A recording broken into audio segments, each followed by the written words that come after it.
Jusant has Fumito Ueda written all over it. The game even has windmills, for crying out loud. The way the camera reacts and changes to always show you the most dramatic angles, for instance. The lone wanderer scaling larger than life structures, seagulls, atmosphere for days, the sense of loneliness paired with unmatched beauty. It's all here and I couldn't get enough.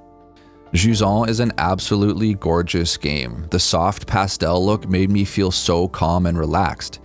Each chapter had a unique look and color palette that was a contrast to the previous area, and they were a joy to discover.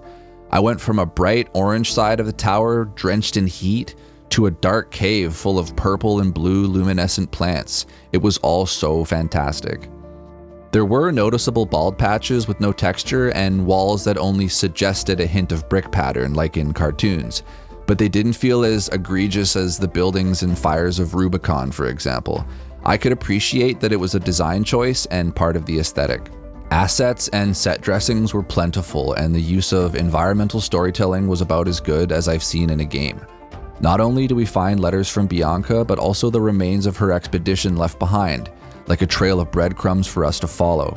Pickaxes, headlamps, every maritime object imaginable, bundles of ropes, and the dishes from campsites all embellish the game's lore.